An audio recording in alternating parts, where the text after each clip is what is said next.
psique humana não há milagres. Na psique humana é um campo de treinamento.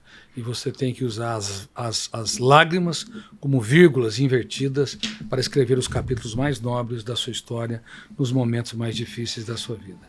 A grande maioria dos seres humanos, dos miseráveis aos abastados, dos intelectuais aos iletrados, falham dramaticamente por não perceber que o eu, que representa a capacidade de escolha, o eu, que representa a consciência crítica, tem que ser treinado a gerir a emoção. Por exemplo, se você produz um pensamento perturbador, que as pessoas não gostam de você, ou você sofre por antecipação, ou então você rumina uma mágoa ou uma traição.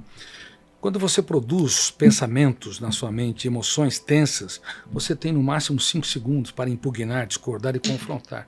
Senão essas emoções são registradas e não podem ser 5 segundos. Alô, pessoal, 5 segundos para se salvar. Para você não deixar isso ser registrado e começar a virar um problema real, ou seja, pensamentos irreais ou teorias irreais na sua mente, tipo, fulano não gosta de mim, eu vou sofrer no futuro, eu vou morrer assim, assado, podem virar uma insegurança, um medo real se você não rejeitar, enraizado se você não rejeitar em 5 segundos.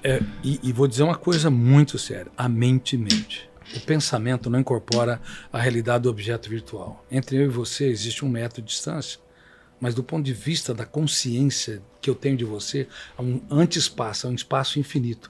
Porque eu defino, conceituo você através do pensamento. Porém, o pensamento ele é virtual. Por isso que nós pensamos no futuro. O futuro é uma realidade. O passado é irretornável. Mas por que reconstruímos o passado e damos musculatura aos desafetos, às mágoas, às perdas? Porque a mente na esfera da virtualidade, ela pode mentir, ela pode dar uma dimensão, distorção sem precedente. Por isso que há muitos escravos vivendo em sociedades livres. Há 800 milhões de pessoas que passam fome no mundo, que ingere menos de 2.000 calorias, mas há mais de 7 bilhões de seres humanos desnutridos, cujo eu não consegue proteger a emoção e cujo eu não consegue impugnar, discordar e confrontar de pensamentos, os seus pensamentos perturbadores. E vou dar mais uma ênfase.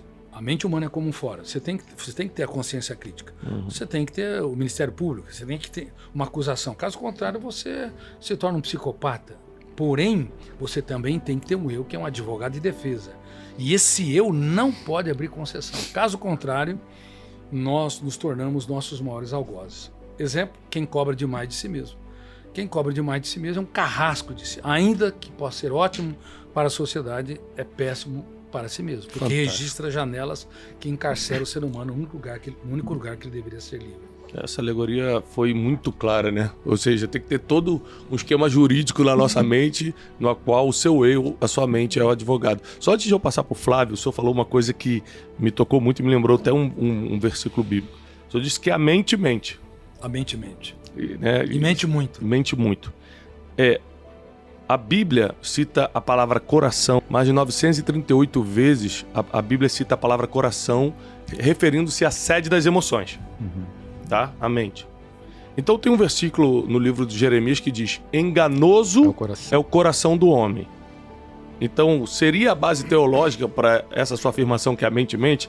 Ou seja, a gente não pode confiar tanto na mente, nós precisamos dominá-la? Olha, Tiago, tem razão e todos aqueles que nos assistem devem ter esse conceito.